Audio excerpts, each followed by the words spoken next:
Hello, and welcome to an episode of The Brain Game Changer, how heartfelt stories, awareness, and education can change the game. Each week, we delve into the experiences of amazing humans, advocates, and organisations from all walks of life who share their adversities, the triumphs after tragedies, the milestones, and those brain game-changing moments right here in front of the mic. Through this journey together, we may find that we can learn some valuable tools, knowledge, or education that will lead us into becoming game changers for ourselves, for someone around us, or even for our community. My name is Melissa. Thank you for inviting me into your space. It is great to be with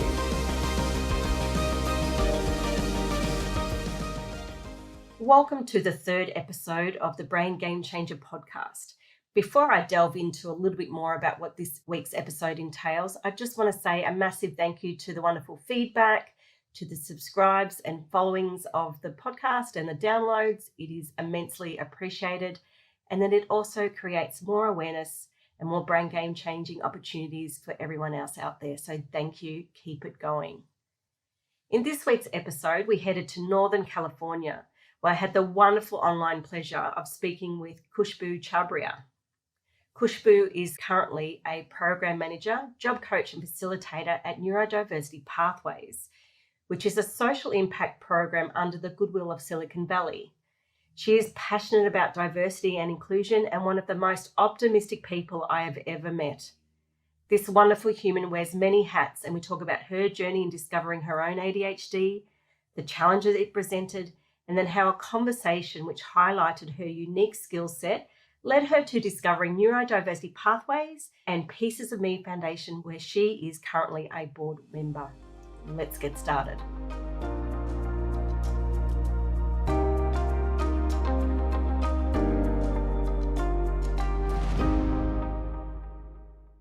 Good morning from Melbourne, Khushboo, and welcome to the Brain Game Changer podcast. It's great to have you with us.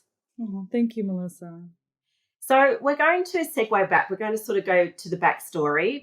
Can you just share with us what growing up was like for you, where you grew up, and I guess your education journey with that? Yeah, definitely. So I was actually born in India. I moved with my family to the United States when I was 10 years old. I was a very busy kid. I had a lot of friends. I was teacher's pet. I talked a lot. I had a lot of energy.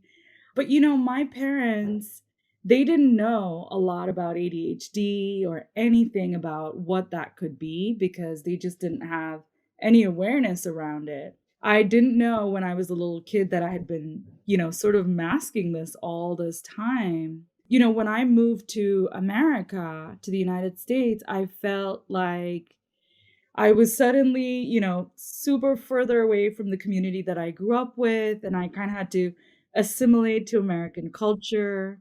But I'm very good at mimicking others, and I'm very good at picking up what people are doing and sort of modeling that. So it wasn't until I was 30 years old that I actually discovered that I had ADHD. Can you take us back to that time when you went to university? What was starting to happen? What was starting to change within you for you to observe something's really different here and I can't quite put my hand on it? When I lived at home with my family, they had a lot of routines around my life.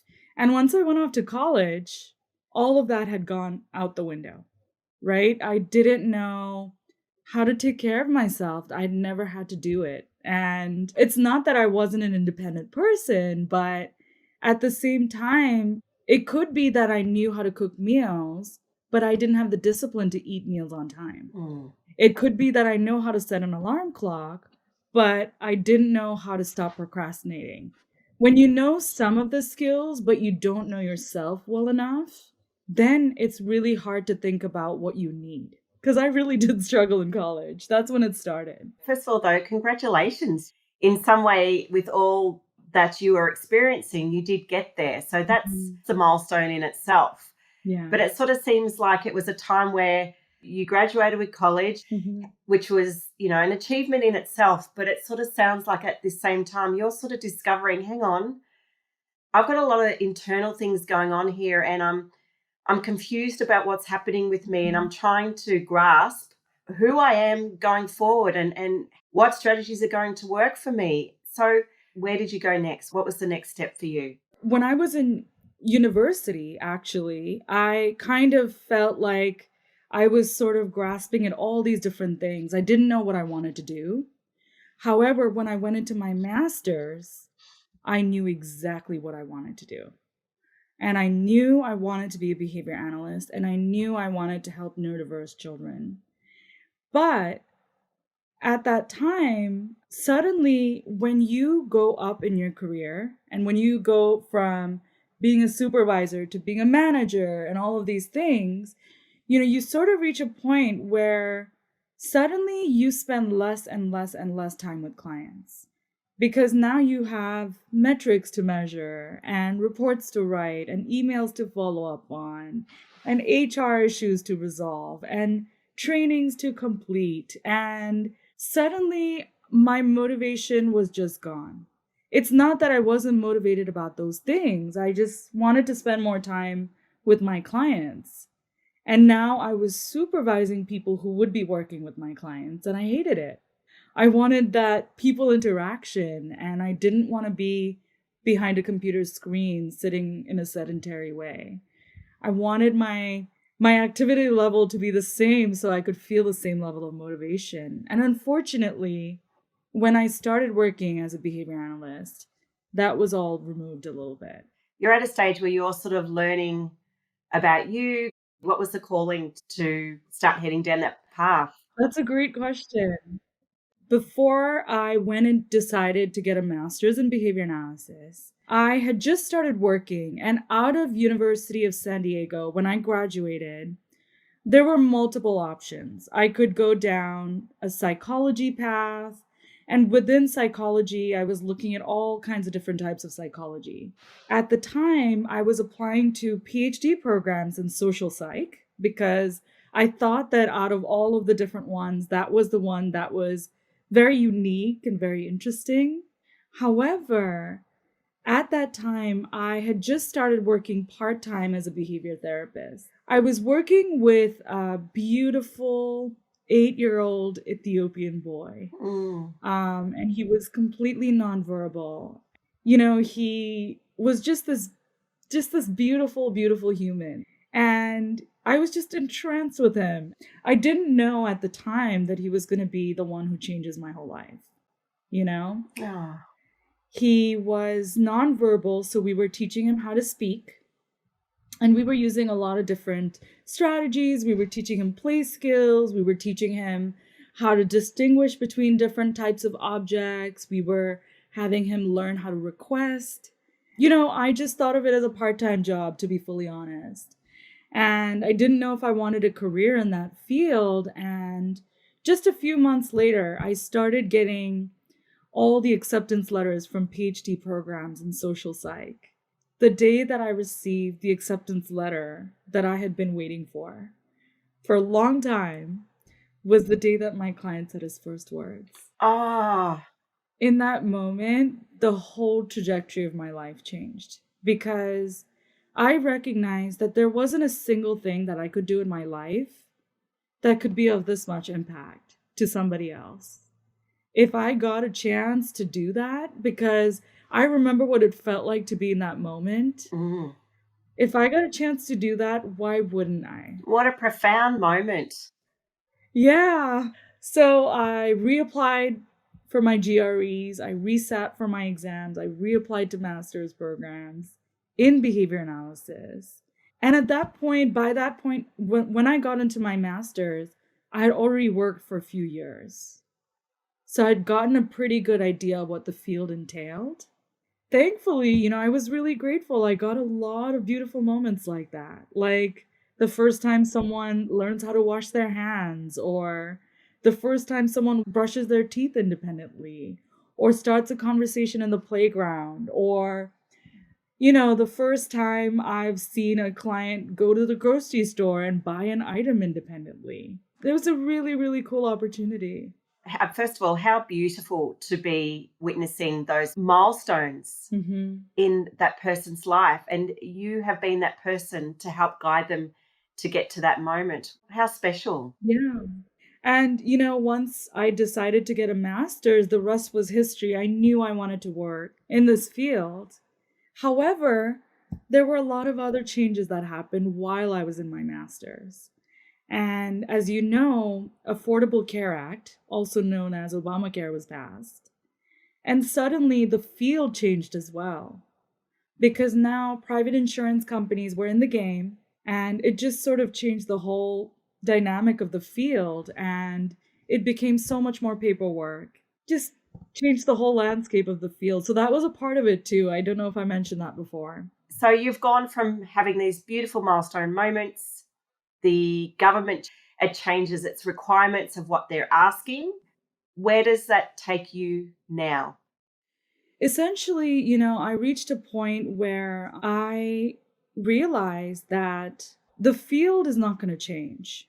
There's just too much on the line, and it becomes hyper competitive. Investors come in and start buying out ABA companies and start putting in KPIs and measures and billable hours and all of these other things. And I was just really unhappy. I was really unhappy, and I was a little burnt out. I didn't feel like the field was headed in a direction that I could keep up with. And I just, I was really struggling, and I was struggling to get things done on time. My executive functioning was really poor because I was burnt out. I wasn't sleeping well. I wasn't really eating meals. I don't actually know how I survived that time. And then I ended up in a clinic, and I felt really unwell, and I was diagnosed with depression. I was diagnosed with generalized anxiety disorder. I was diagnosed with ADHD. At the same time, my therapist and my psychoanalyst were mentioning all kinds of other things. Maybe it's bipolar, maybe it's whatever, right? And I didn't know what to think of all of that, because I didn't grow up learning about a lot of these things. Obviously, in the field of work that I was in, I was around a lot of people who had ADHD, but I didn't know how to make sense of what that meant for me.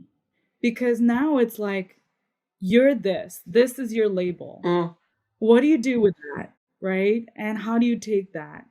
To be honest, it wasn't until I learned more about ADHD that the issues that I was having at my job really sort of started to make sense.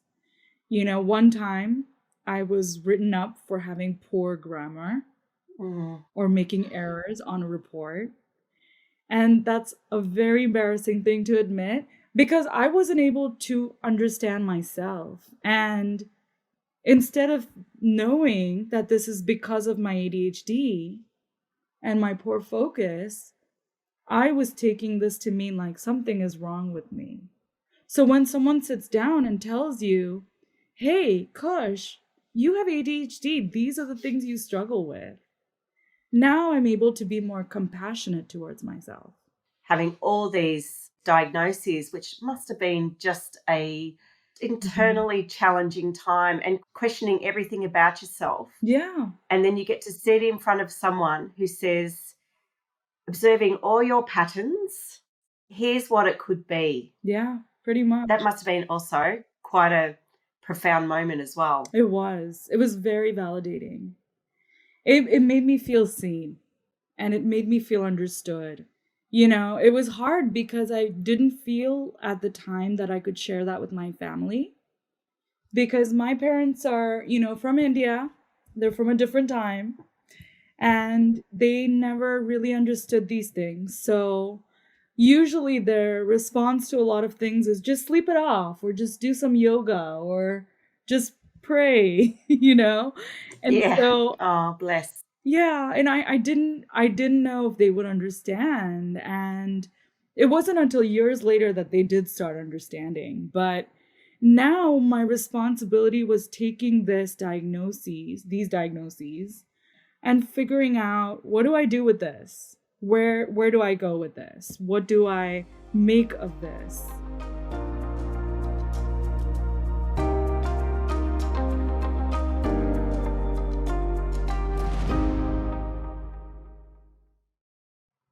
the first thing I did was I told the company that I worked for that I had these diagnoses. I had decided basically that day itself that that wasn't the right environment for me. And I was determined to find a workplace where I felt accepted. What did you do next? So then I gave that company a 3-month notice. And I'd timed it for when my last grad school tuition was due. Perfect Because I timing. needed the job to pay for school. That's it. We got to live. And so I basically timed it so that it was organized with that date. Unfortunately, they didn't find anyone to replace me. I had to discharge all of my cases. And that was an awful way to leave. I wish I hadn't been in that situation or had to be put through that, because that made the trauma of working in that position that much harder. And, just because I had the diagnosis doesn't mean the problems were gone. I was still struggling with my job duties. You're almost giving them, saying, hey, Mm-hmm. here's a manual. This is what I need. Can you just help me with some of the tools? Yeah, I mean, I think, the tools that I needed and the tools that they might have had just didn't align. I needed things like more time and not things like corrective action and really rigid deadlines. But unfortunately, that's how a lot of fields are too. So, being on this side of it now, Melissa, I can tell you I can see both sides of the situation. Okay. I can see where I was wrong as well. And I'm self-aware enough to say, you know what? There were times where I could have asked for help sooner. There were times where I could have recognized that I need help sooner. And there were times where I could have been aware enough to say, I'm maybe not handling this the right way, or I'm maybe not fully in control. And instead of saying everything is fine, maybe I should have been more honest and vulnerable in those moments, because who knows, maybe this whole situation could have been avoided, right? True. And I hope that, because if I had received help sooner, and if I hadn't had already like a record of them sort of writing me up for different issues, I might not have been as reactive and as quick to sort of, leave that company. I don't know, it's hard to say what could have happened. It sounds like you have reflected a lot on that moment. You can now see two sides of the coin and you're able to take that forward with you. Definitely. Now, just in a previous conversation that we've had, you've said that between 2016 and 2020, you tried working in different roles with all this going on for varying companies, and it was not working out. However, in January 2020, there was a big changing moment for you when you hired a careers coach. I did. And at that point, I had tried working for a few different companies. I had struggled at a few different companies. I had tried working for a school district. I had tried working for a clinic. I tried starting a social skills group. A lot of things had been happening. And in 2020, January of 2020, I decided that I wanted to transition out of behavior analysis. And I wanted to do something else. And I had finished my coursework in organizational leadership, which is a doctorate that I'm working towards. I just thought, I don't know, let's see what's out there. And the coach that I worked with, he basically was this wonderful person who was from a completely different background than myself. He had a tech background, and I was trying to see what else I could do with the background and the experience that I had. And he was the type of person who was very inquisitive and asked me a lot of questions about who I am and the different things that I've done and how this works. And I remember that he really made me realize what I shine in the most. And he was able to showcase my strengths and my skills in a way that I couldn't verbalize. And, I wanted to stop being seen as an educator or as just someone who works with children. And I wanted to be known as someone who can work with adults. And I wanted to see if I could do consulting. There was a lot of different options at the time. And just like from the moment I started college to now this moment in 2020, which is a span of 11 years, I continued to not be sure about what I wanted to do. And I wanted to do a lot of different things. He was really good at, doing research and teaching me how to do the research. And I had a few friends and family members who had mentioned neurodiversity to me. And that's when I really started to look into neurodiversity. And I started to see what was possible. And even within the field of neurodiversity, there's not a lot of jobs. So I looked far and wide. And then I finally had a moment where I discovered what I wanted to do.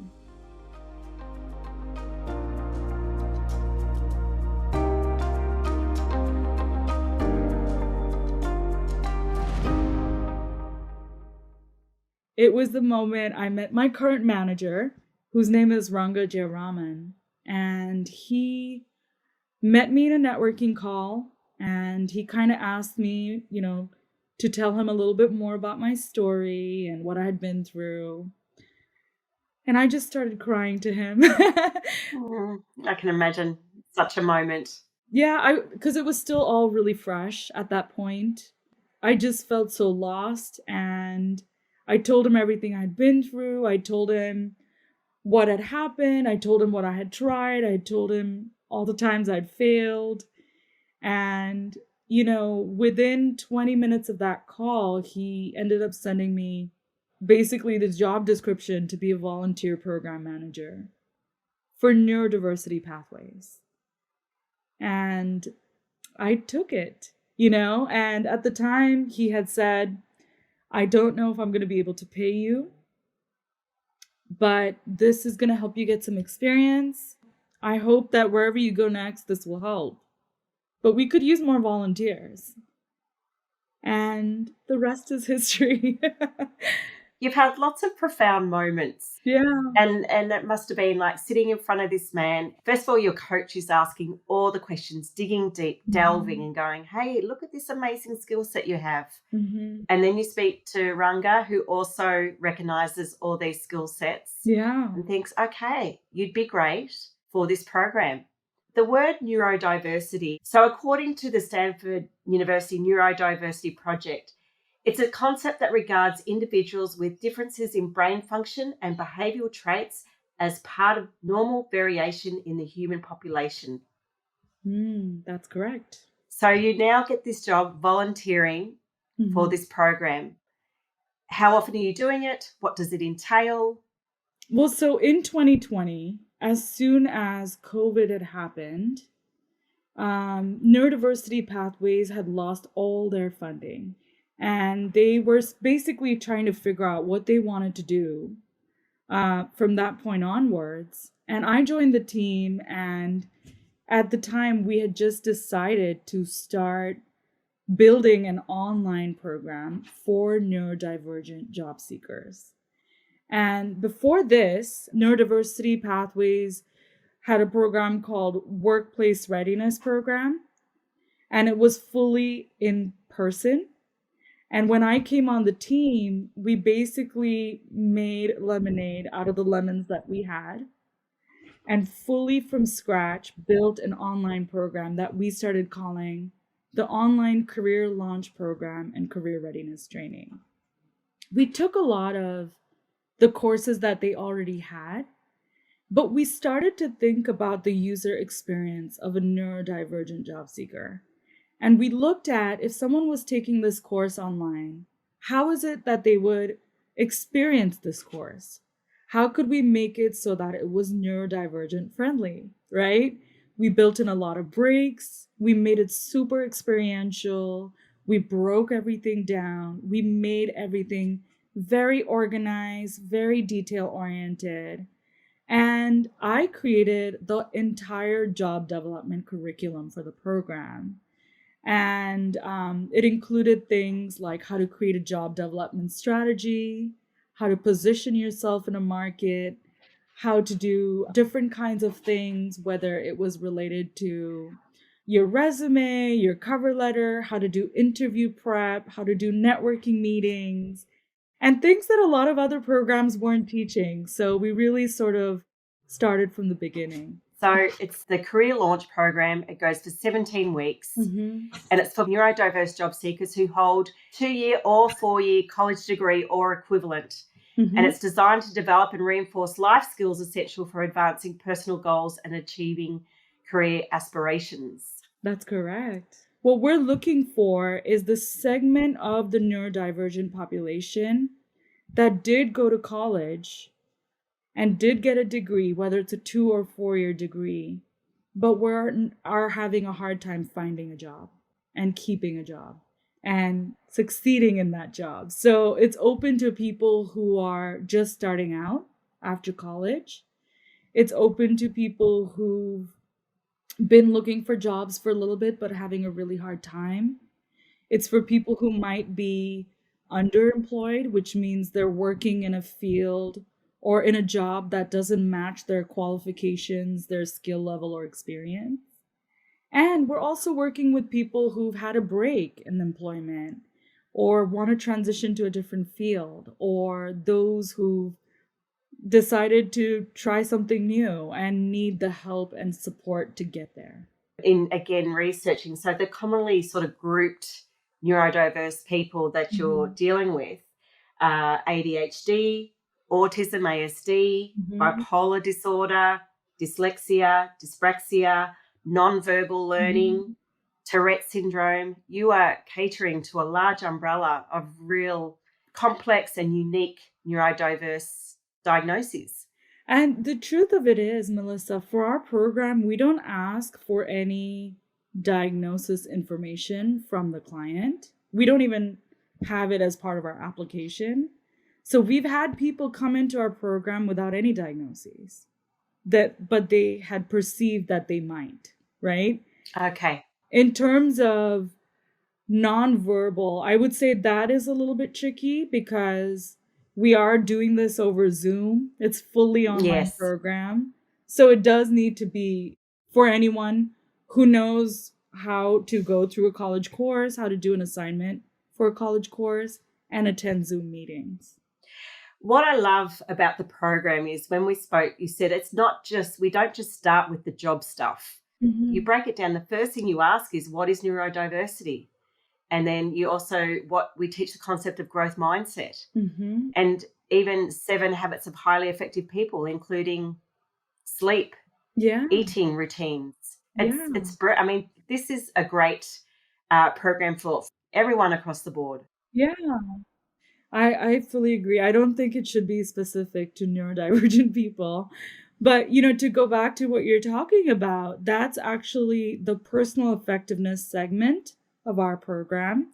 And during that segment, we start with first helping our students understand neurodiversity. What is neurodiversity? What does it mean to be a neurodiverse individual? What does that identity entail? What are things that you might be good at? What are things that you might find challenging, right? And we're of the mindset that there's nothing wrong with anyone. We are all unique. We're all different.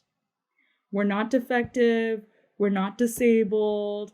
There's no other terminology like that. We're just different, right?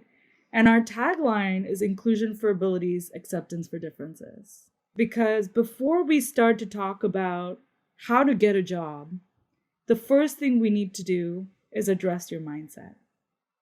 Do you have a growth mindset or do you have a fixed mindset? And going further on that, we talk about 7 habits of highly effective people. We want to make sure we ensure these habits from the get-go. Then we talk about executive functioning. We talk about coping and resilience. And then we get into job development because Now that we've worked on all of these internal processes, let's talk about how the job search works. We talk about interviews, we talk about how to search for jobs, we talk about networking, we talk about self-advocacy, which is what we were teaching earlier today. After this section, we get into workplace competencies, where we talk about assertive communication, conflict resolution. We talk about how to do powerful presentations.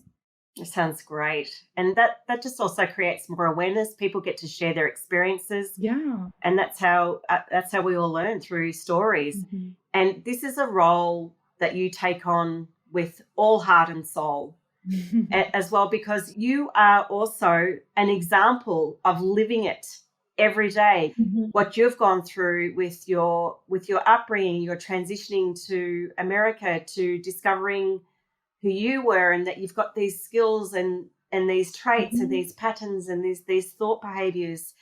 You wear the T-shirt when you're sitting there I do. with your students. Do they hear your story as well? All the time. All the time. Yeah. Must be really comforting for them to know that they're in front of people who are hearing them, Mm-hmm. who are understanding them, who see them. Yeah. I mean, you have to think about the kinds of people I see in my coaching calls, right? They've been through so much trauma. They've been dismissed. They have been disregarded. And I get to sit there and be like, okay, that happened. That happened. That happened. That happened.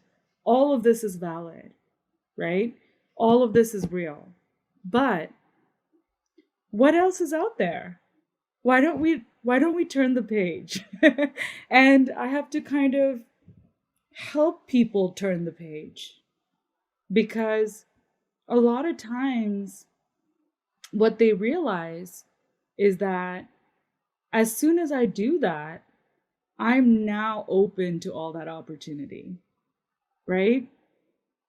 And who knows what's possible, because there are students that I was teaching last week to do LinkedIn research that are now becoming aware of whole certifications that they'd never considered, or completely different roles that they'd never looked at before or known about. And just those tiny little moments, you sort of see how, like, everything else that happened, it doesn't go away, it doesn't leave us, but it just becomes another page in the book. Well said. Well said. It's almost like any program, any study, no matter whether you're 5 in foundation year or, like you say, college, or even as adults, we walk in on day one, it's almost like the deer in the headlights. And then as each week progresses, they learn more tools and more information. You must see such a transformation in their ability and their confidence and their belief. I do. I feel like a lot of times with these individuals, no one has ever said to them, you can do whatever you want. You can be whatever you want. You can wake up and decide to never do this again, and I'll still be here. Imagine the plight of the parents who raised them, right? They're just trying to protect them, keep them safe from the world.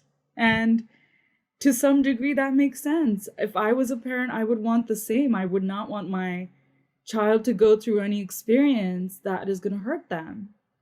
But, as we've learned from Finding Nemo, you can't learn anything until you make mistakes. You can't learn anything until you fail. You can't grow from anything until you go through something that pushes you to grow. And when we protect these individuals to the degree where they do not get to experience the world, then we're disabling them. Let's say it like that. I feel like I healed my trauma when I created the tools to empower my students. And I continue to heal and relive and grow from what I experienced, because I hope that my experience will help my students do things differently. I so resonate with that because I'm early into my journey. I'm just a year since my brain hemorrhage happened. And 12 months ago, even 18 months ago, if someone said to me, Melissa, you're going to create a podcast, you're going to meet lots of really interesting and amazing people, I would have laughed at them and said, whatever you're drinking, first of all, I'll have some of that. But what I've noticed is in starting this process, and it's been a gradual process while I've been recovering physically and cognitively, and I still do, but it's providing healing. It is providing sitting in front of someone. I just think as much as your diversity is different to mine, I hear you and I feel what you're feeling. And it's that feeling of not being alone and that feeling of being heard. You can't pay enough for that. That is just priceless gold for the soul. You can't. At the end of the day, what all of us want and need is just the confidence to go forward on our plan. That's it. No matter how ill-fated, no matter how scary, no matter how dangerous, right? We all just want that vote of confidence. And we want someone to say, you know what? I think you can too. So true. That's it. So true. That's all it is. And if that happens to be my job for the rest of my life, I will consider myself honored. Because what's better than that, right? Well, I think you're also equally a gift for those who do get to meet you and experience their evolving and their growth in your presence. I'm going to segue now because we've talked about the program for neurodiverse students and neurodiverse people. So how do we get the connections going? So we're preparing them to get out into the world and shine their light at these amazing organizations. How do we get the organizations then to come on board? So what's your process there? How do you start the connections? Yeah, definitely. Well, so with the organizations, we do believe at Neurodiversity Pathways that we truly are a bridge between organizations and neurodiverse professionals, neurodivergent professionals. We want to be that bridge. So while we're doing all this work to help our neurodivergent job seekers learn the skills and feel confident and coach them into getting full-time jobs, we also recognize that in order for them to thrive and succeed and to fully be empowered and accepted into that job, the environment of the organization needs to be one that fosters psychological safety. And so we actually have started doing awareness sessions 2 times a month for free for anyone who's interested. And they can just go on our website and go to awareness sessions and look on the information on that page. We have availability for individuals to attend, which are the 2 free ones every month. If you have a work group that requires training on neurodiversity awareness, we're able to do that. And lastly, if you're an organization and you want organizational wide awareness on neurodiversity, we do neurodiversity awareness trainings.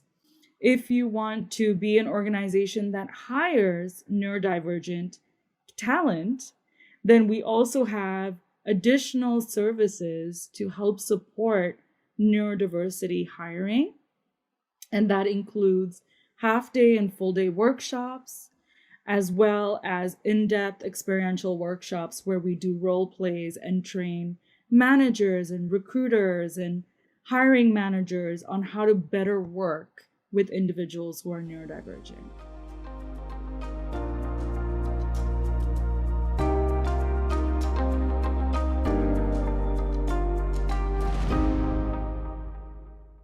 When you've been doing these amazing workshops, have you ever had an organization or a CEO or an executive come to you with almost like an aha moment or a brain game-changing moment where they just go, oh my gosh, I didn't realize what I wasn't providing, mainly for neurodiverse, but just also for my staff in general? A whole bunch of them. So the awareness sessions for neurodiversity are run by Ranga Jayaraman, who's our program director, who happens to be a father of a neurodivergent child.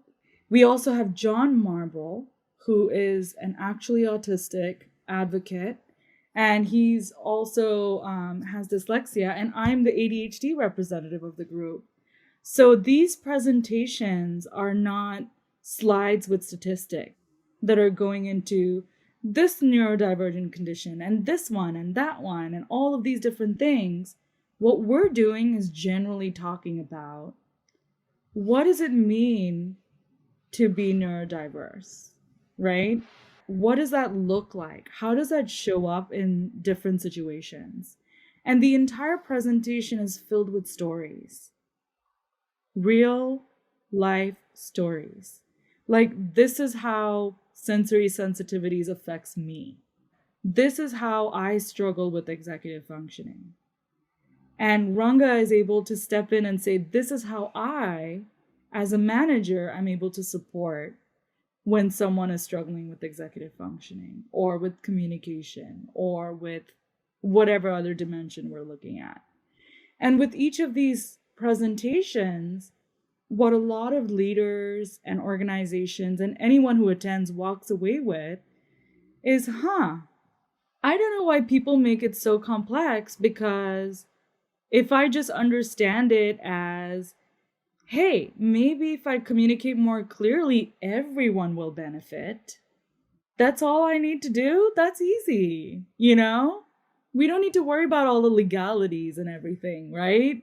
It's just a matter of understanding that any two people, right? Whether we talk about the two of us or whether we talk about even two people who consider themselves neurotypical, any two people who you ask what their way of doing something is on any topic, they are never going to have the same answer. They're never going to do it the same way. And I can put money down on this. You know, think differently. That's it, period. So true. Like, I'm a primary school teacher by career, and I see this happen at times, especially with, like, I'll give an example, doing a maths equation.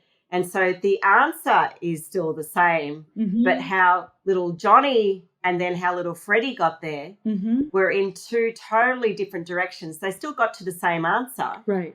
But they got there totally different ways, and that's okay. And, you know, as a teacher, you just say, show your work, right? Yeah. That's it.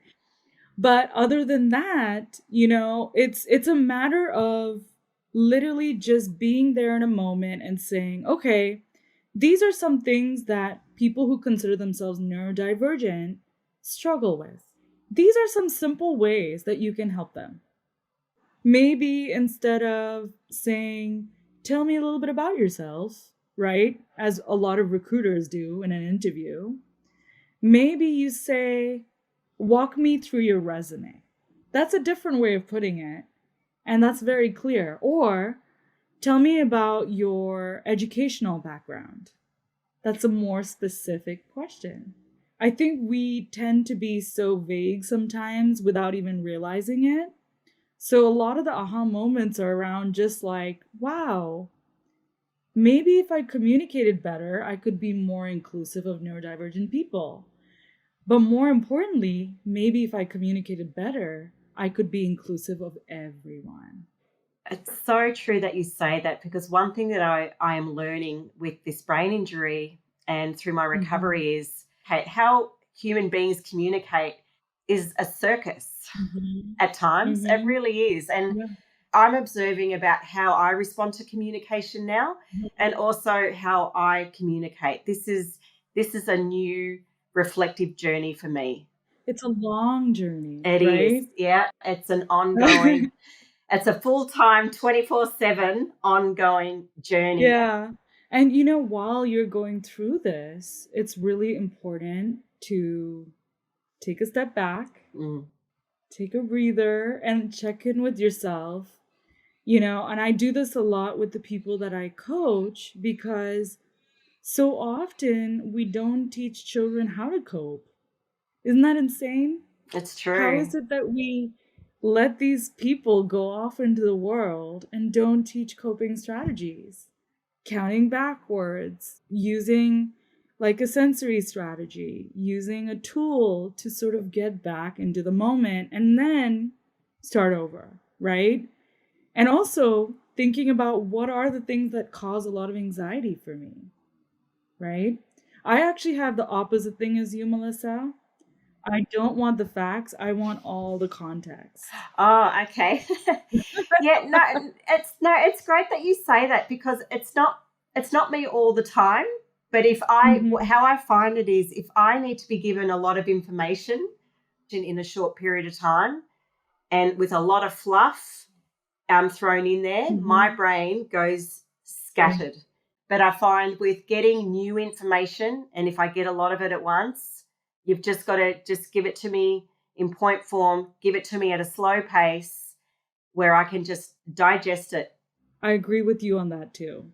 I feel like there are times when if it's too much and if it's new information, that's the distinction, then I feel like it's a bit overwhelming and I just kind of have to stop and say, okay, what are the key takeaways here, right? So I agree with you. I think it depends on the context.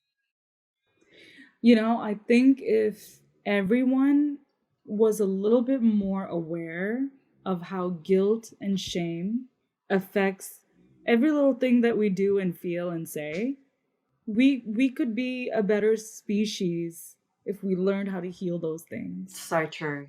because those things are deep rooted. And unfortunately, when we don't know how to deal with that, or we've never taught those strategies like counting back from 5, or name something you can see, name something you can smell, right? That's another one. Name all the things that are red in the room, name all the things that are blue in the room, like mindfulness exercises, you know? These things are just such quick, easy things, but if we infuse them into our educational systems, if we use them for new mothers when they're giving birth or something, they could learn those strategies and start utilizing them. If we could model them for people who are just, receiving therapy, even, I think we could be so much better off at not only advocating for ourselves, but recognizing that we need to. Because that understanding of, I need help, as a society, we shame that. So true. We do. We do. We frown upon it. We think it's a stigma. So, going forward, how are we going with the program now? We have been doing a lot of work with organizations as well. We've consistently worked with Stanford. We've consistently worked with Visa. We've consistently worked with Cupertino Electric, which is a local Bay Area organization. But we continue to get more and more organizations connecting with us, involved with us, working with us. And it's through opportunities like this. It's through all the things that I share on LinkedIn. It's through the Mm. awareness sessions that we host. While we are running awareness sessions for free, we're a very small organization.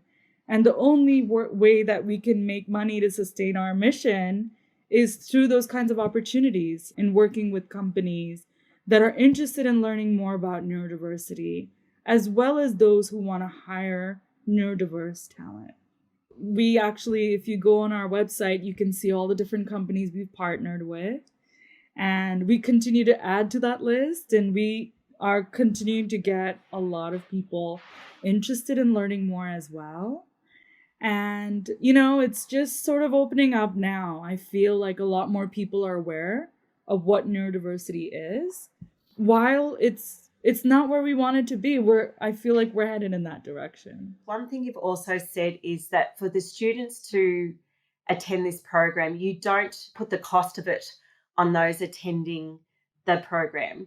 You need it through funding, you need it through advertising, you need it through all the processes that come with an organisation like yours.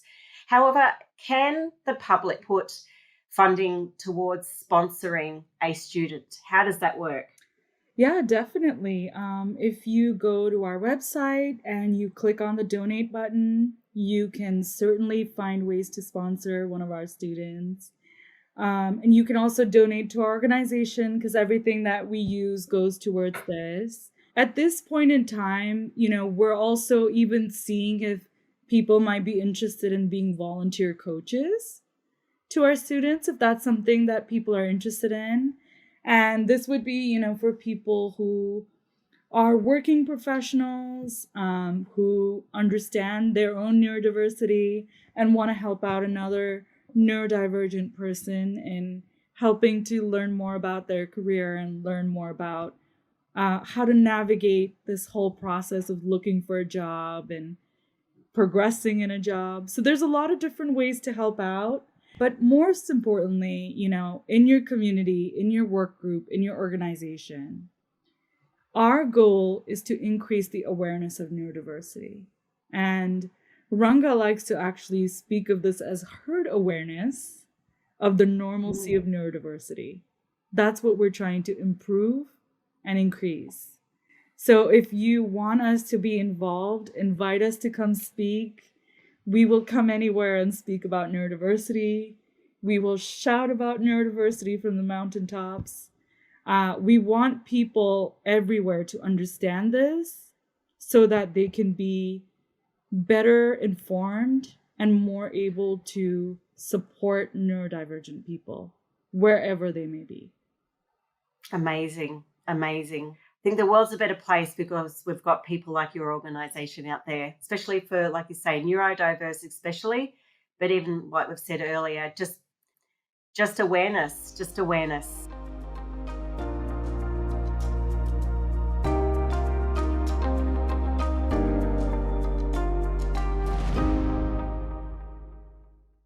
So again, we met through an organisation online called Pieces of Me Foundation. And again, another amazing hat that you wear amongst many. You are a board member. Can you tell me a little bit about this organisation? Sure. So around the time that I was hiring a job coach, I was just trying to figure out what else I wanted to do. And I actually met Daniel, who's the director at Pieces of Me. He invited me to be a board member. This is basically a group of people with disabilities that are coming together to support, advocate for, and increase information, resources, and access to services and support for all people with disabilities. And we're very much a nonprofit that's fully focused on improving the lives of people with disabilities, increasing awareness of disability issues, and bringing access to resources and information that will help support that, right? I've been a board member for a long time, and since I started, we started building our nonprofit. We invited more people onto the board. We did a lot of fundraising and we did a lot of advocacy work. And actually, starting this year, we've had a different issue that we've highlighted every single month. We started with the Meet a Board event. We've done an event on health equity. We've done an event on limb difference awareness. And we're going to continue to add to that. We have an event coming up later this year, which is going to be about supporting guide dogs for people who are visually impaired. Oh, fantastic. Beautiful. And in November, I'm going to be running a panel on neurodiversity employment. So we have several things, and we've been working on building up these events, really getting the community involved, and getting people to see disability as more than what it is, a stigma to most people. We want people to see beyond those labels, and we want people to see the humanity of the situation. We want there to be equity in the world and belonging, and we want there to be more ramps for people to be included, right? As we've discussed, there's a lot of systems in place that are not designed for disability in mind. Definitely. So you're promoting more awareness. I agree. Khushboo, you wear many hats advocating for Neurodiversity Pathways, for Pieces of Me Foundation, for even your own story to resonate and connect with others.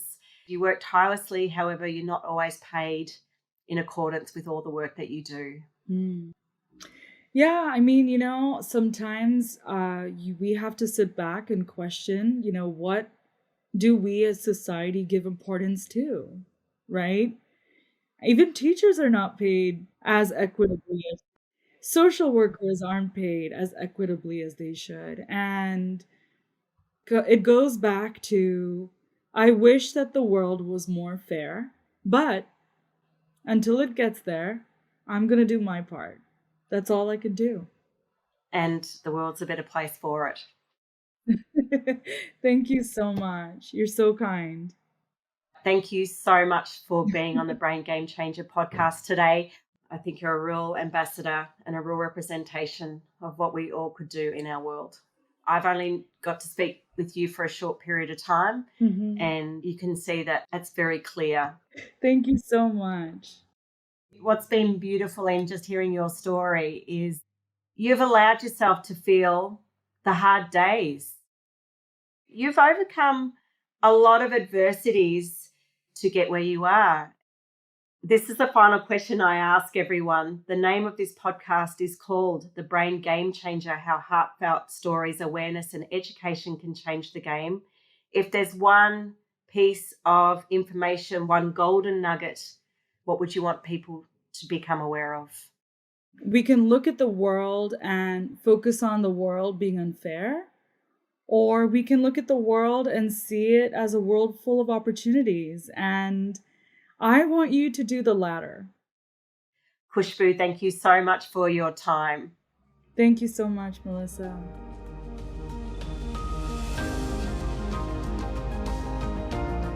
I want to thank you for listening to this episode today and supporting the Brain Game Changer and the guests we interview. I hope it added some reassurance or valuable tools, no matter how big or small, that will continue assisting you in being the wonderful game changer that you are. The best way to support the Brain Game Changer podcast is to like, share with family and friends, or subscribe, so each weekly episode is easily available to you. I'd love to hear your feedback, and you can also find me on Instagram at The Brain Game Changer. Drop in and say hello and check out the regular posts about awareness and education on various important topics and issues. Until next time, sending lots of love and light your way and looking forward to sharing the space with you again soon. Take care.